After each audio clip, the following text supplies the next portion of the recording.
안녕하세요. 조선일보 박상기입니다. 저 이번 순방과 관련된 당청 관계에 대해서 여쭈려고 하는데요.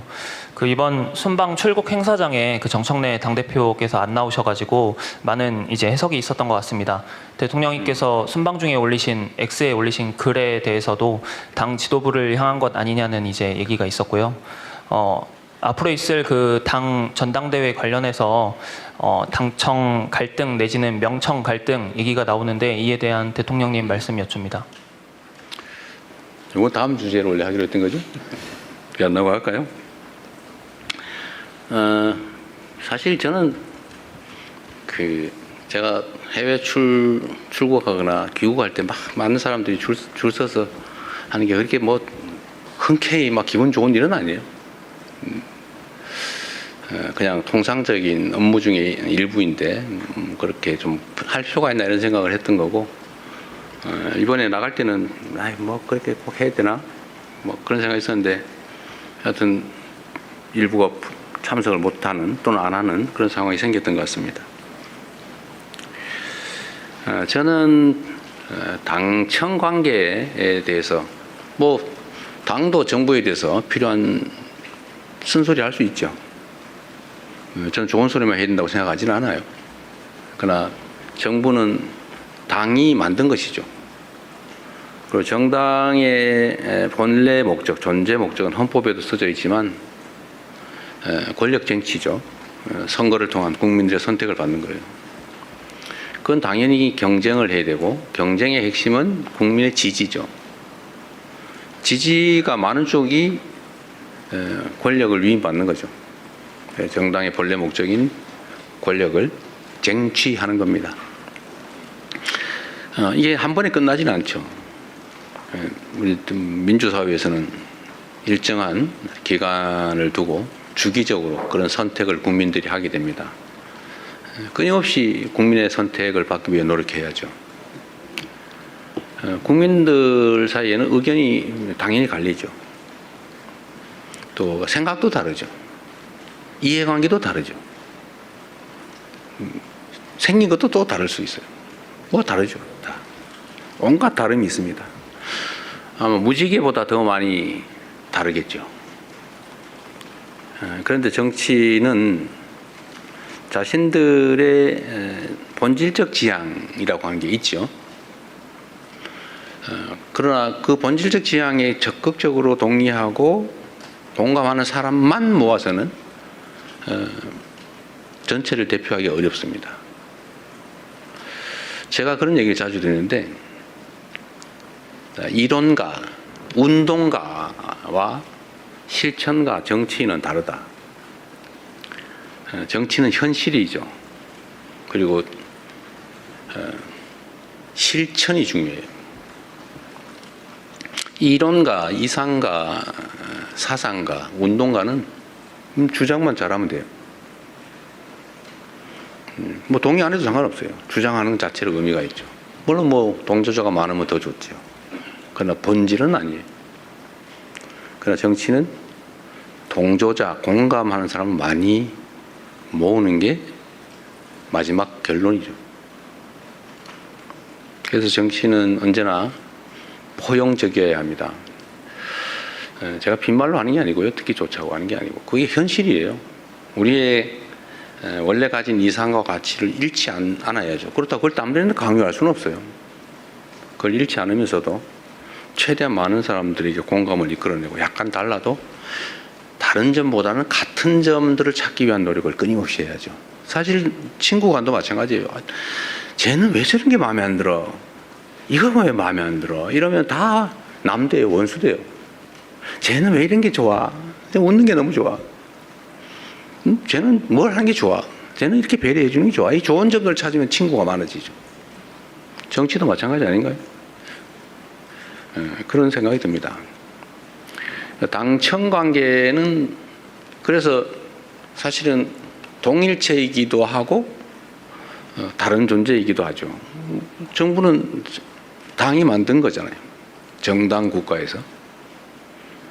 당연히 서로 협조하고, 또 정부는 정당이 지원 지지하기를 기대하죠. 정부의 국정 성과는 결국 당에 귀속되죠. 그걸 통해서 결국은 또 국민들의 평가를 받지 않습니까? 당청 관계는 하나이면서도 또 남이기도 하고 남이면서 또 하나이기도 하고 그런 관계라고 생각됩니다. 그래서 당연히 서로에게 잘 되자고 격려할 수도 있고 잘못된 게 있으면 지적할 수도 있는 거죠. 민주당과 지금 현재 정부는 저는 뭐 여러분들이 보시기에는 엄청난 갈등이 있는 것처럼 보이지만 저는 더 잘 되기 위한 과정이라고 생각해요. 잘 돼야 되겠죠. 저는 그런 측면에서는 일종의 사명감을 가지고 있습니다. 국민으로부터 좋은 평가를 받기 위해서는 실적을 내야 되겠죠. 실천과 행동을 통해서 결과를 만들어내고 그 결과가 국민들에게 유용해야 되겠죠. 그래서 가장 실용적이어야 합니다. 그리고 더 많은 사람들의 공감을 이뤄내야 되겠죠. 그래서 가능한 범위에서도 양보도 하고 일부에서는 뭐 왜 우리 편 안 쓰고 왜 자꾸 남의 편 쓰냐 뭐 같이 싸워온 우리 편은 너무 섭섭하다 뭐 그런 얘기도 있다고 해요. 그렇다고 뭐 저는 객관적으로 봤을 때 우리 편 안 쓴 거 아닙니다. 그러나 또 다른 쪽도 써야죠. 또 잘하고 있잖아요. 사람을 쓰는 데서는 이것도 국민들이 다 지켜보는 거죠. 심판을 하고 있잖아요. 다 쳐다보고 결과를 얼마나 잘 만들까? 결과를 만드는 것은 결국 사람인데 유능한 인재를 쓰나 지편 챙기나 이거 보고 있겠죠. 별로 하는 일 없이 뭐 그냥 직함만 있는 거다. 그러면 뭐 가까운 사람 능력 관계없이 써도 되겠죠. 그러나 일을 해야 되는 자리면 가깝다고 쓰는 게 아니라 능력 있는 사람을 써야 될 겁니다. 결과를 만들어내는 게 사람이고 그 일을 해야 되니까 저는 당연히 그래야 된다고 생각해요. 나름은 그렇게 다 맞추고 있는데 사람들의 판단은 또 다 다를 수 있죠.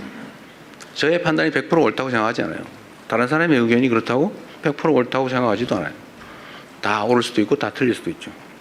뭐 다른 거죠 그냥. 그 의견도 많이 들어보려고 합니다. 뭐 매우 복잡한 얘기를 한꺼번에 여러 가지를 물어봐가지고 말하기가 좀 어렵긴 한데 어쨌든 저는 정당이란 좀 더 포용적이고 개방적이어야 된다고 생각합니다. 그럴 수 있는 상황이 있고 그럴 수 없는 상황이 있어요. 예를 들면 소수 야당이다. 뭐 포용 뭐 그거 할 힘이 어디 있어요. 소수 야당일 때는 자기 주장 최대한 세게 하고 자기 지지자 최대한 결집해야죠. 그래야 살아남죠. 그래야 확산을 하기 위한 힘이 생기죠. 그러나 최다수 집권 여당이 되었다. 입장이 다르잖아요. 기초적인 힘은 가지고 있죠 이미. 그럼 최대한 포용하고 개방적일 필요가 있겠다. 그렇다고 우리의 기본적인 가치를 버리자는 건 아니에요. 그게 진짜 실력 아닐까요? 양자택일밖에 없다고 생각한다. 또는 양자택일밖에 할 수 없는 상황이 슬픈 거죠. 둘 다 선택할 수 있도록 힘을 길러야죠. 힘이 강하면 둘 다 선택할 여지가 점점 더 생겨요. 그럴수록 용인하고 개방적으로 더 많은 사람들과 함께하기 위해서 노력해야 된다. 정부의 역할은 그런 겁니다. 정부는 이 국가 권력, 나라의 운명과 국민의 삶을 통째로 다 책임을 맡았지 않습니까? 그리고 그를 위한 국가의 모든 대부분의 권력을 위임받았어요. 힘이 있죠. 이럴 때는 주장이 아니라 행동과 실천으로 결과로 책임져야 되는 거예요. 그 책임이 더 크죠. 주장하기보다는. 그래서 우리는 국민들의 더 나은 삶, 국가의 더 나은 미래라고 하는 소위 지금은 그 중에서 가장 중요한 민생과 경제에 집중해야 됩니다. 물론 뭐 안보, 질서 이런 건 기본이죠. 국가의 기본적 질서를 유지하지 못한다. 예를 범죄가 막 횡행하게 한다든지 뭐 어디서 외국에서 걸려온 전화에 막 돈 뺏기고 이런 데도 뭐 가만 놔둔다든지 뭐 이러면 안 되죠. 범죄로부터 재난으로부터 국민들의 생명과 안전을 지키는 뭐 질서에 관한 책임 당연히 져야죠. 기본이니까. 국가의 안보를 지키는 거. 그건 너무 당연하니까 열심히 최선을 다해서 해야죠. 그걸 못하면 부적격이죠. 그런 건 능력이라고 하지 않습니다. 그건 기본이죠. 그러나 진짜 능력이 발휘되는 영역은 민생과 경제라고 생각됩니다. 민생과 경제에서 성과를 내고 국민들이 전보다 살기가 낫네, 앞으로는 더 살기가 나아지겠네라고 하는 기대가 가능한 희망 있는 사회를 만드는 것, 그게 성과겠죠. 그래서 민생과 경제를 챙기고 개선하는 데 집중할 수 있으면 좋겠다. 당도 그게 정부의 본질이니까 정권의 민생과 경제를 챙기는 일, 그리고 이를 위한 포용과 개방, 이런 데 좀 많은 지원을 해주면 좋겠다라는 게 제 생각입니다. 그렇게 되겠죠. 네, 이제 마지막으로 질문을 좀 추려볼까 합니다. 근데 아까 저 순방 얘기만 하고 저기 맞죠? 그걸 끝내면 내가 비난받을 것 같은데. 네, 그럼 이번에는 한번 대통령께서 자유롭게 하십시오. 지목해 주시는 거, 아니면 제가 한번 아시아경제 임철원 기자님, 네, 다음엔 대통령께서 지목해 주시기 바랍니다. 난 얼굴도 모르는데 저번처럼 후회할 지목을 할까 걱정돼. 네, 네, 임철원 기자님. 네. 네, 아시아경제 임철영 기자입니다. 네. 선방가 계시던 동안 계속해서 벌어진 선관위 투표용지 부족 사태 관련해서 좀 질문을 드릴 텐데요. 네.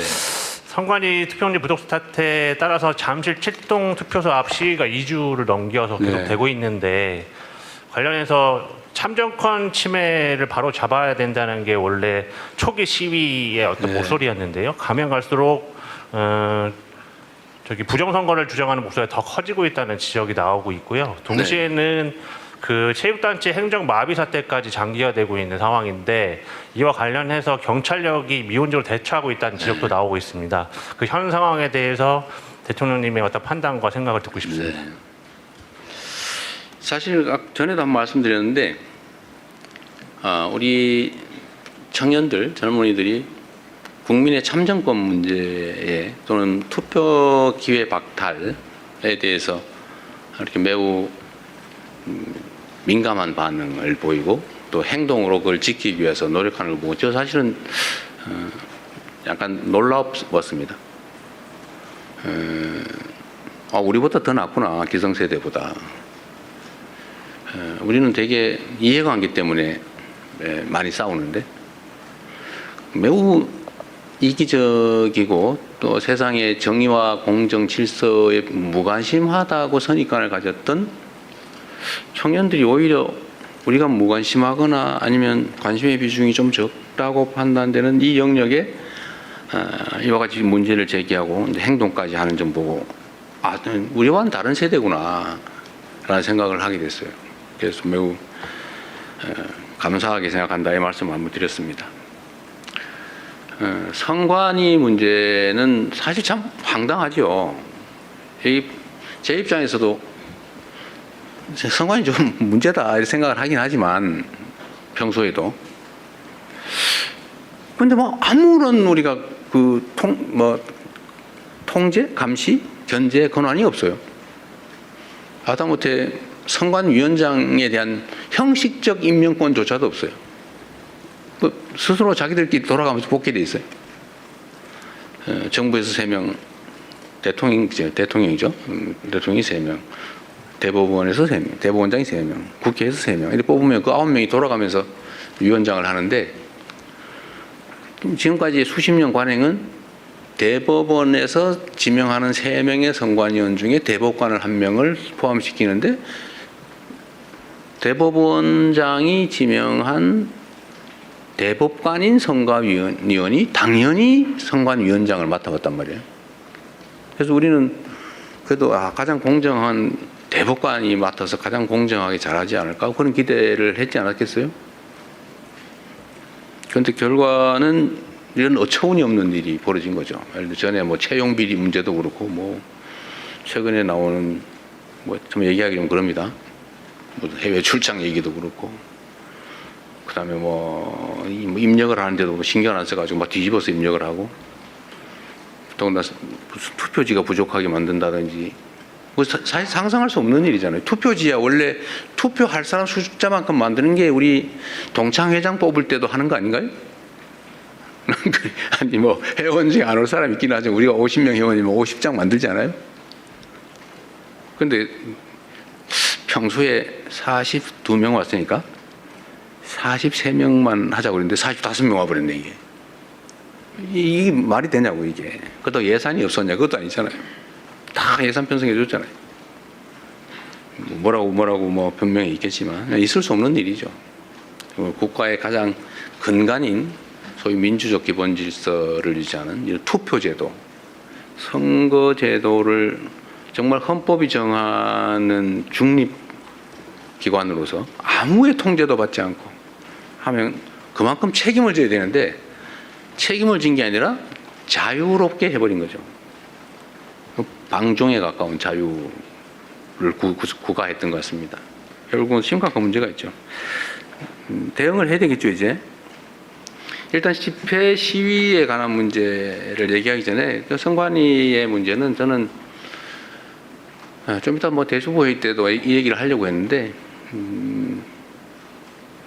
법 제도들을 좀 최대한 고쳐보고 최소한 외부의 감시 견제가 어느 정도 가능해야 되지 않냐. 그 위원장을 저런 식으로 대법원장이 사실상 임명하는 것처럼 해서 되겠냐. 또 비상임으로 해가지고 뭐 선거날도 제대로 출근을 안 했다는 얘기가 있던데 그렇게 하면 되겠냐. 그래서 감시, 견제, 통제를 적정하게 해야 되지 않을까. 이를 위한 법제도 정비가 필요하겠다는 생각을 하고, 두 번째는 헌법이 너무 명징하게 독립기관으로 해놨기 때문에 무슨 감시, 통제, 견제 법제도를 만들기 위헌 판결을 받을 가능성이 많다. 그러니까 필요하다면 여야 간의 의견의 일치가 된다면 선관위에 관한 뭐 원포인트 개헌이라도 해야 되지 않을까. 뭐 그런 생각을 합니다. 필요하다면 대통령이 발의를 하는 한이 있더라도. 근데 문제는 이게 정치권의 책임성에 관한 것인데 진심으로 이 문제를 해결하기 위한 것인지 아니면 이걸 이용해서 정치 공세를 하고 뒤로 빠지려고 하는 건지를 알기가 어려운 상황이어서 정치권에 좀 진지한 논의를 촉구하고 정치권에서 논의되는 걸 봐가면서 우리 정부도 입장을 정하겠습니다. 어쨌든 근본적인 개혁이 필요한 건 확실합니다. 이런 상태로 갈 수는 없어요. 시위에 관한 문제, 시위 자체는 참정권 확보를 위한 시위 자체를 비난하거나 그래서는 안 되죠. 오히려 보호해야 되겠죠. 근데 이 공간을 활용해가지고 전혀 엉뚱한 허위사실을 공표하면서 가짜뉴스를 남발해서 사회 혼란을 획책을 한다든지 또는 뭐 무슨 산적도 아니면서 지나가는 사람은 검문검색을 한다든지 소위 주머니를 털거나 이러면 안 되잖아요. 원래 산적이 하는 일이죠, 그게. 아무거나 놓으면 산 고개 마루 장악하고 지나가는 사람 주머니 털어가지고 검사하고 10% 띄고 보내고 이러는 거 있잖아요. 이게 산적이 하는 짓이지. 이런 짓 하면 안 되죠. 또는 뭐 그 숫자 많다고 출입을 막아가지고 남의 중요한 일을 못하게 막는다든지 이건 업무방해거든요. 위력에 의한 업무방해, 중대범죄 중에 하나죠. 하여튼 이런 행위에 대해서는 제가 엄정하게 수사하고 책임을 묻도록 지시했습니다. 이런 것까지 방치하면 안 되죠. 이런 구분을 좀 해야 되겠다. 정당한 참정권 확보를 위한 주권 행사와 질서 파괴를 획책하는 범죄 행위는 엄밀하게 구분을 해야 이 참정권을 지키기 위한 선의의 이런 운동도 제대로 빛을 발할 수 있겠다. 그래서 옥석을 좀 가려서 엄정하게 대응할 건 대응하고 보호할 건 또 확실히 보호하고 그렇게 하도록 하겠습니다. 네, 또 질문 받겠습니다. 제가 좀 눈에 잘 안 보이는 쪽 뒤쪽 한번 보겠는데요. 네, 일단 저기 우리 저번에 마이크 갖고 막 많이 다니시던 그 사람이 누구시더라? 이어진 기자님. 아, 이어진 기자님. 네, 네. 손 좀 한번 해주세요. 네. 요새는 안 하셔가 제가 조금 심심해요. 인사 관련해서 네. 여쭙고 싶은데요. 그 순방 끝내고 돌아오신 만큼 이제 개각도 좀 속도를 내셔야 될 것 같은데 어떤 거를 중점에 두고 개각을 하실지 또 언제쯤 하실지 여쭙겠습니다. 일단은 지금 총리 인사청문회가 예정이 돼 있어서 지금 뭐 퇴임 예정인 총리께 인사 제청을 받을 수는 없고 총리로 그 새로 지명해서 지금 청문회 중인 그분이 총리로 업무를 시작하면 그때 이제 절차는 가능하게 되겠죠. 일단 그때가 시간이 좀 있고요. 두 번째는 지금 한 1년 지났고 지금까지의 국정하고 이제 앞으로의 국정이 좀 성격이 좀 달라 보입니다. 지금까지의 국정은 좀 엉망진창인 국정을 좀 정비하는 기간에 가까웠다고 보면, 또 물론 긴급한 민생 경제 업무들도 다 많이 해봤지만 중요한 건 어쨌든 엉킨 걸 좀 푸는 개혁이라면 개혁이고 그런 정비하는 데 집중했다면 앞으로는 기획된 새로운 일들을 제대로 추진하는 기간이 되지 않을까 싶어요. 그래서 거기에 맞는 자원들로 다시 구성을 해야 되지 않을까 생각은 하고 있는데, 어느 범위에서 어떤 부처를 할지는 아직 깊이 생각하지 않았습니다. 하기는 해야 되겠다. 한 1년 지났고 또 새로운 상황이 되기 때문에 그 정도 말씀드리겠습니다. 네. 그러면 여기서 다시 한번 넘어가서 SBS 강민우 기자님. 예, 대통령 안녕하세요. 순방 고생 많으셨습니다. 순방 가시기 전 이제 취임 1주년 기자회견에서 이제 검찰의 그 보안 수사권 관련해서 이제 예외적 경우에 이제 고려할 수 있다고 말씀을 하셨고, 이제 결론은 국회에 맡기겠다고 하셨는데, 이제 순방 떠나셨던 사이에 이제 민주당 내에서 이제 정청래 대표를 중심으로 해서 어떤 완전 폐지에 대한 의지가 좀 강조되는 것 같습니다. 그래서 이런 좀 변화 상황에 대해서 좀 대통령께서 어떻게 생각하고 계신지 좀 여쭙고 싶습니다. 개별 국회의원들이 어떤 생각을 하는지 그야 자유롭게 표명해야 되지 않겠어요? 그런데 이게 이제 억압의 방식이어서는 안 되겠죠. 국회에 제가 맡긴다고 한 취지는 저의 판단은 있지만 우리의 입장을 관철하기보다는 이게 너무나 예민하고 또 많이 오염된 주제라는 측면도 있어요. 완전히 순수한 상태는 아니다. 이미 이게 정치적 슬로건으로 활용되는 측면이 없지 않기 때문에, 그런데 우리가 끼는 거 그리 바람직하지 않다. 국회에서 또 민주당 당 내에서 충분한 수기를 거쳐서 또 국민의 의견도 수렴하고 장단점도 잘 점검해서 또 어떤 제도를 취한다면 거기에 대한 단점이 있을 텐데, 문제가 있을 텐데 그걸 어떻게 보완할지도 좀 논의해서 종합적으로 하라고 국회에 넘겼으니까요. 국회에서 자체적으로 판단하면 될 것 같아요. 제 생각을 저는 그 점은 명백합니다. 사실 검찰 마음에 안 들죠. 권한이 요만한 쪼가리만 있어도 그걸 막 이만하게 만들어가지고 악용해서 대한민국의 법 질서를 완전히 거의 파괴하다시피 했잖아요. 법 질서를 유지, 보호하는 게 가장 큰 책임이라고 할 수 있는, 또 그것 때문에 많은 권한을 주어놨더니 그걸 악용을 해가지고 이 온갖 사건을 조작하고 왜곡하고 누군가에게 불이익을 주고 누군가에게 이익을 주기 위해서 남용 또는 악용해왔단 말이에요. 그게 결정적이지 않습니까? 안타깝고 슬픈 일이죠. 문제는 이제 국민들의 의사가 중요하다고 생각해요. 그리고 그 제도가 왜 필요하냐. 검찰의 남용 가능성을 통제하는 건 저는 1차로 중요하다고 생각해요. 그건 기본적으로 보안수사, 그건 경찰이 수사하게 했으니까 경찰이 다 맞자. 또 공수처가 하기로 했으니까 공수처가 맞자. 보안수사 이름으로 이만큼 권한을 줬더니 또 이걸 이만하게 만들어가지고 막 새로운 사건 만들다시피 하고 또 그럴 가능성이 없지 않잖아요. 근데 그걸 우려하는 사람들이 심정이 이해해요. 그러지 못하게 해야 되겠죠. 그래서 저는 아주 최소한의 엄격한 조건 하에 아주 최소한만 하면 좋겠다. 악용 여지가 있어서 걱정이면 악용되지 않게 만들면 되잖아요. 모든 문제가 그렇잖아요. 문제가 있으면 문제를 막으면 되잖아요. 구더기 무서워서 장을 못 담그면 안 되고, 구더기가 생길 가능성이 있으면 그걸 다 찾아가지고 막으면 되잖아요. 뭘 맞든지 방법이 있죠. 근데 도저히 못 막겠다. 그러면 그때 가서 장 담그기를 포기해도 늦지 않죠. 그래서 보안수사는 안 하는 게 맞는데, 나중에 악용될 여지가 없는 아주 예외적인 그런 경우에까지 다 봉쇄해 놓으면 나중에 문제가 생길 수 있겠다. 라는 게 제 생각인데, 그것조차도 문제가 있다.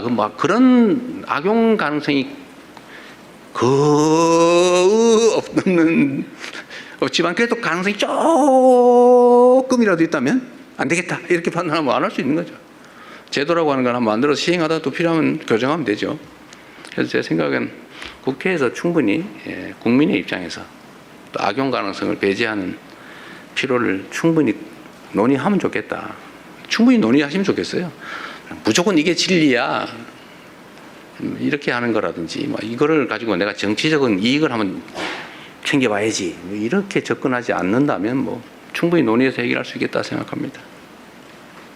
저는 뭐 보안수사권을 기본적으로 폐지한다 다들 동의하잖아요. 그 아주 예외적인 상황을 가지고 막 이만큼 만들 필요는 없다. 예외적인 부분은 예외적으로 접근하면 되는 거죠. 너무 그걸 키울 필요는 없겠다는 생각이 듭니다. 정치화를 막기 위해서 제가 국회로 넘긴 거예요. 자, 그것조차도 정치적 논쟁 또는 정치적 공격의 대상이 될 수 있기 때문에 제가 그 가능성을 뭐 없애기 위해서 국회의원 논의하세요. 국회가 하자는 대로 할 테니까. 권한을 줬으니 책임도 지겠죠. 네, 그다음. 네, 이제 9개 매체 질문 받았습니다. 이제 마지막 10번째 매체 질문을 좀 받을까 싶은데요. 네, YTN 강진원 기자님, 그 마지막으로는 기자님 질문 받고 통신사 질문을 마지막 혹시 필요하면 30분까지 하시죠. 30분까지요? 대통령님 이제 좀 다시 기력이 더 나신 것 같습니다. 아, 지금 잠시 사 깨는 것 같아요. 네, 네, 강진원 기자님. 네. 네. 네, 대통령님 순방 기간 고생 많으셨습니다. 그 당청 관계 관련해서 앞선 다른 기자분께서 질문을 주셨는데 추가로 좀 더 질문을 드리고 싶습니다. 지방선거 이후에 국정 지지율이 하락세를 보이고 있다라는 일단 분석들이 좀 많이 나오고 있습니다. 이것과 관련해서 여당 지도부의 지방선거 전략 그리고 당청 관계와 연결지어서 보는 시선도 있는데 지방선거 이후 국정 지지율 하락세, 당청 관계 그리고 여당 지도부의 선거 전략에 대해서 어떻게 생각하시는지 여쭤보고 싶습니다. 사실 저는 이제 선거를 기점으로 전후를 나눠본다면 저는 변한 게 없어요. 국정은 변한 게 없습니다. 그냥 그 똑같이 진행되고 있죠. 끊임없이 열심히 노력하고 있고 뭐 작은아마 성과들이 있습니다. 변한 건 없어요. 선거일을 기점으로 무슨 정책이 바뀐 것도 아니고 결과가 바뀐 것도 없죠. 근데 선거일을 기점으로 지지율이 폭락을 하고 있죠. 엄중하게 받아들여야죠. 국민들의 평가입니다. 그런 거겠죠. 이재명 대통령 마음에 안 든다는 사람이 늘어난 거 아니겠어요? 그런 거겠죠. 당에 대해서도 마음에 안 드는 사람이 늘어났겠죠. 그건 냉정한 현실이죠. 받아들여야 되고 또 결론적으로는 그에 대해서 또 무한 책임을 져야 되겠죠. 더 많이 노력해야 되겠습니다. 그 원인을 제거하기 위해서도 애써야 되겠죠. 뭐 여러 가지 분석이 있겠지만 아마 제일 큰 거는 그럴 겁니다. 먹고 살기 힘들어 죽겠는데 뭘 가지고 싸우는 거야? 도대체 너네들의 그 다툼이라고 하는 게 우리의 삶과 뭔 상관이 있으며 우리가 맡긴 공적 업무와 무슨 상관이 있느냐 아닐까 하는 게 제 생각이에요. 각자에겐 중요한 일이겠지만 우리 국민들께서 보시기에는 화날 만하다 그런 생각이 듭니다. 최대한 빨리 이 상황을 정리할 수 있도록 노력해야 되겠죠. 그리고 이제 국민 여러분께도 실망하고 계신 국민 여러분께도 이 말씀을 좀 드리고 싶어요. 우리가 어떻게 하면 더 나은 상황에서 더 효율적으로 더 국민들을 위해서 국가를 위해서 주어진 원래의 책임을 잘할 수 있을까를 탐구하는 과정이다 라고 이해를 좀 해주시면 좋겠습니다. 최소한 저를 포함한 정부는 그래요. 이 일을 대면하는 입장에서 우리는 나름 최선을 다했지만 어쨌든 국민들께서 우리가 기대하는 만큼의 선택을 하해 주지 않으신 거죠. 그건 현실이지 않습니까? 그래서 어쨌든 생기는 문제들, 논쟁도 있고 또 해석을 둘러싼 다툼도 있고 대책을 둘러싼 논쟁과 다툼도 또 있는 거죠. 그러나 그조차도 더 나은 대한민국, 민생 문제, 민생 경제 더 나은 진전 더 나은 결과 이걸 만들기 위한 노력입니다. 뭐 제가 선거 얘기를 하면 일단 선거법 위반이라고 공정 의무 위반에 해당될 수 있다고 그래서 선거 얘기를 못하게 돼 있다고 그러네. 여기서 답을 해도 안 된다고 누군가 민주당의 선거를 위한 얘기를 하면 안 된다고 그래서 더 이상 말하기가 좀 어렵습니다. 그러나 분명한 거는 어떤 당은 더 많은 국민의 지지를 얻기 위해 노력해야 된다. 다른 요소를 찾기보다는 같은 요소를 찾기 위해서 노력해야 된다. 그래서 제가 이런 면에서 민주당 내의 경쟁과 갈등에 대해서도 한 말씀 꼭 드리고 싶어요. 그 원수 싸우듯이 하지 마십시오.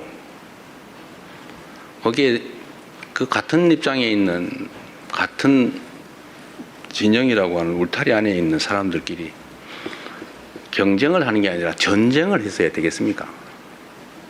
모욕하고 헐뜯고 없는 사실 만들어가지고 공격하고 그러니까 또 억울하다고 또 이쪽이 또 뭘 그러고 왜 그렇게 합니까? 경쟁을 해야 됩니다. 경쟁을 합리적 경쟁을 있는 사실의 기초에서 논쟁하고 경쟁해야 됩니다. 없는 거 지어내지 마세요. 허수아비 전법이라고 없는 사실을 지어낸다면 거기다 막 공격하고 그래서 다른 옆에서 보는 사람이 저기 진짜 있나 봐. 이것도 하나의 테크닉이라고 생각하는지 모르지만 그거 나쁜 짓이죠. 다시 서로 회복할 수 없어요. 나중에 그건 전쟁이죠. 또 모욕하지 마세요. 뭐 왜 그렇게 서로 모욕하고 폄하하고 꼭 숨어가지고 그런 사람도 있어요. 당당하게 내놓고 합리적인 논쟁을 통해서 옆에서 지켜보는 사람도 누가 이길까 재미있게 결과를 지켜봐야지. 보면 막 확 짜증나게 저 막 쳐다보기도 싫게 왜 그렇게 싸웁니까? 이것도 정치 문화의 일부죠. 정치 문화도 더 잘하기 경쟁, 합리적 경쟁, 논쟁을 해야죠. 진짜 죽일 듯이 싸우고 진짜 죽이면 어떡해요? 응? 적도 아니고. 우리 안의 차이가 아무리 큰들 상대와 싸워 이겨야 될 상대와의 차이만큼 크겠냐 이 말씀 자주 드리는데 하여튼 경쟁이 전쟁이 되지 않으면 좋겠다. 그것도 지나면 다 그만이에요. 지나간 날 또 맨날 보고 살아야 돼요. 그래서 그 말씀 꼭 드리고 싶습니다. 여야도 사실은 좀 마찬가지예요. 뭐 얘기 나온 김에 좀 있는 사실에 기반해서 합리적 논쟁을 하면 국민들께서도 누구 말이 맞아. 누가 더 멋있어. 이렇게 할 텐데 표현은 왜 그리 저렴하며 또 없는 사실을 지어내가지고 막 음해를 하고 말이에요. 이러니 감정이 서로 상하잖아요. 이게 정치를 하는 게 아니라 패싸움을 하고 있어요. 패싸움. 그 국민들이 보시기에 얼마나 불편하겠습니까? 좀 여야 간에 저를 공격하시더라도 좀 없는 얘기 만들어가지고 내가 언제 주가 구청 가지고 자화자찬했습니까? 제가 조심스러워서 일부러 주가 얘기 안 하고 있어요. 그런데 이재명 대통령 주가 구천됐다고 자화자찬하지 마라 이런 논평 내고 그러면 되겠어요? 응? 내가 언제 그랬어? 내가 얼마나 주가 문제 조심하는지 압니까? 일체 한 번도 언급한 일이 없어요. 내가 몇천 포인트 됐다고 막 자랑했습니까? 제가 그럴 때마다 걱정이 있어요. 주식시장의 양극화도 사실은 심각한 자산 양극화를 부릅니다. 문제예요. 걱정이에요. 그걸 완화하기 위해서 정말 많은 노력을 해요. 주가지수가 외형적으로 트는 것보다는 다 한꺼번에 성장하면 좋겠는데 잘 안 되잖아요. 그런데 자화자찬했다고 더 없는 사실을 만들어서 교만하게 그러지 마라 이러면 되겠습니까?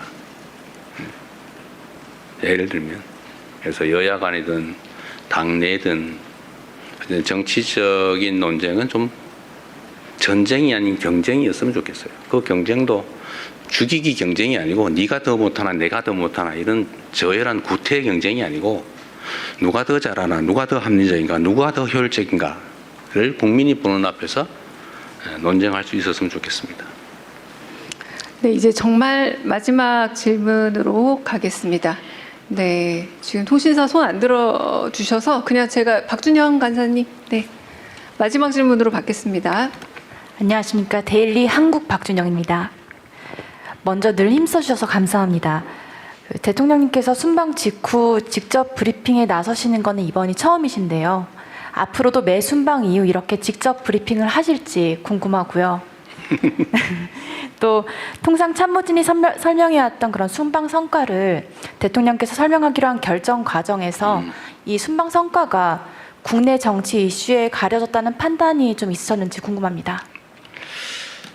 네, 앞으로 이거 자주 할 거냐? 저는 사실 우리 언론인 여러분들 또 우리 국민 여러분 앞에서 직접 대화하는 게 저 자신에게도 도움이 되고 국정을 이해하는 데도 도움이 된다고 생각해요. 저는 많이 하고 싶은데 우리 참모들이 자꾸 말립니다. 그래서 제가 아까도 그 얘기를 했더니 아니 이거 말고도 무슨 뭐 국무회의도 공개하고 무슨 타운홀 미팅도 공개하고 이렇게 많이 공개하는 대통령이 없었다. 근데 기자회견까지 뭘 자꾸 또 더 하려고 그러냐 이런 지적을 받았습니다. 그래서 제가 그런 얘기했어요. 아니 되게 걱정은 그런 거죠. 혹시 뭐 불필요하게 했다가 질의응답 과정에서 실수하거나 아니면 뭐 오해가 생기거나 정제되지 못한 표현으로 갈등이 생기거나 그런 걱정을 하지 않을까 싶어요. 뭐 그것도 저는 정치의 일부라고 생각해요. 네, 자주 좀 하고 싶은 게 제 소망인데 제가 이 내부에 그런 반대 의견도 있지만 이번에는 우리 순방 성과를 직접 설명해야 되겠다고 일방 통보를 한 다음에 제가 오늘 이 자리에 나왔습니다.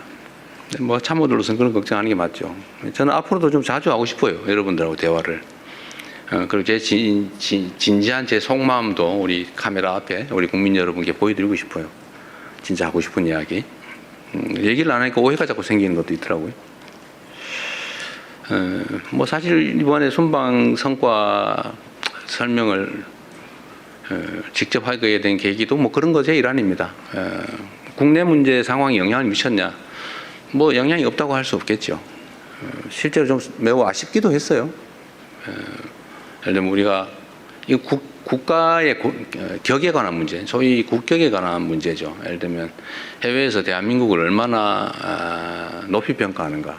사실 저 스스로도 잘 느끼지 못할 정도로 대한민국의 위상이 높습니다. 뭐 여러분도 어떻게 느끼시는지 모르겠는데 우리 국내에서 느끼는 것보다 해외에 나가 보면 정말로 대한민국에 대한 환호를 합니다.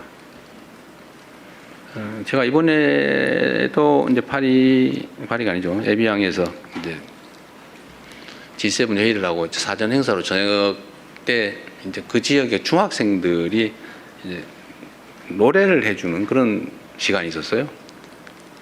거기를 갔더니 이제 정상들이 한 열 몇 명 이렇게 쭉 서 있잖아요. 부부가. 근데 그 앞에 한 200명 정도의 이제 중학생, 주로 여성들로 구성되어 있는 여학생들 구성된 거기 그 합창단이 있었는데 그 합창단이 저하고 제 아내를 보더니 갑자기 이러는 거예요. 이게 다른 사람들은 이게 뭔 뜻인지 몰라요. 이거 저 뭐야? 이렇게. 우리는 알죠. 그래서 제가 이렇게 해줬어요. 물론 뭐 모르는 사람도 좀 있지만 대부분 매우 즐거워했어요. 그게 한국 문화죠. 이 프랑스 에비앙 지역의 중학교 여러 개를 한 5개인가를 모았다는데 거기 그 학생들 사이에 대한민국 대통령과 부인을 딱 보니까 그 생각이 다 났던가 봐요. 그리고 이 정상들이 저한테 거의 예외 없이 그 얘기를 합니다. 자기 아내가, 자기의 딸이, 자기 아들이, 자기 누구가 한국어 배우고 있다. 한국 뭐 공연 모주탄에서 난리다. 한국 가는 게 꿈이다. 다 그 얘기를 합니다. 그 한국이 일종의 뭐 이상향처럼 그려지고 있는 상황이에요. 이제 보니까. 그런데 한국이 얼마나 유명합니까? 재작년 12월 3일에는 군사 쿠데타? 뭐 이러면서 놀랬잖아요. 그 다음에 또 횃불도 아니고 무슨 응원봉을 들고 노래를 부르면서 그걸 진압해가지고 민주주의 헌정 질서를 회복해요. 전 세계에 역사적으로 없던 일이잖아요. 그걸 보면 계속 놀라는데 요새는 거기다 문화적으로 거기다 반도체 뭐 이런 걸로 그러다니 유럽 같은 데는 방위 산업이 완전히 유럽을 압도하고 있단 말이에요. 그래서 한국산 방공 시스템, 소위 미사일 시스템을 못 구해가지고 막 서로 막 먼저 달라고 저한테 척닥하고 그래요. 막 비행기 수송기를 띄워가지고 막 바로 실어가요. 생산되자마자. 대한민국은 정말로 뭐 산업 경제 측면, 문화 측면, 정치적 측면에서 세계의 총화가 되어가고 있어요. 얼마나 대단한 국가입니까? 이런 것들도 사실 많이 보여드리고 싶죠. 그런데 그런 게 이제 예를 들면 이태리의 어떤 국빈 방문에 대한 뭐 예를 들면 의전 행사나 뭐 이런 게 사실 우리 국민들한테 보여줘야 되거든요. 자세히. 근데 잘 안 됐죠, 사실은. 딴 거 하느라고. 아쉽죠. 어딜 가나 마찬가지입니다. 그래서 그런 아쉬움도 있었어요. 제가 그 말씀도 한번 드리고 싶었습니다. 우리 대한민국이라는 나라가 또 그 속에 살아가는 대한국민이라고 하는 존재가 얼마나 위대한 존재들인지 우리 자부심 가져도 된다. 물론 뭐 내부적으로 보면 어려움들이 많죠. 각 부문별로 어려움들이 많지만 그러나 그 점도 다른 나라들도 크게 뭐 예외는 아니고 뭐 양극화가 좀 우리가 좀 심하다는 측면도 있지만 그러나 전체적으로 보면 여전히 과학기술의 발전 속도나 국가의 민주주의 정도나 뭐 과학 문화예술의 발전 정도나 경제적 성장 성취나 이런 모든 것들이 정말로 전 세계가 이렇게 쳐다볼 만큼 대단하다. 그 말씀을 여러분께 꼭 드리고 싶습니다. 어려운 상황이긴 하지만 이런 유리한 좋은 점들은 최대한 키우고 또 부족한 부분은 채워가면서 모두가 함께 잘 사는 대한민국을 만들어 보도록 최선을 다하겠습니다. 감사합니다. 네, 감사합니다. 여기서 오늘 대통령님 브리핑 그리고 갑작스럽게 마련된 기자회견은 마치도록 하겠습니다. 앞으로 조금 더 자주 뵙겠습니다. 이상으로 유럽 G7 순방 결과 브리핑 마치겠습니다. 오늘 참석해 주신 기자분들 모두 감사드립니다. 대통령께서 먼저 이석을 하겠습니다. 네, 감사합니다.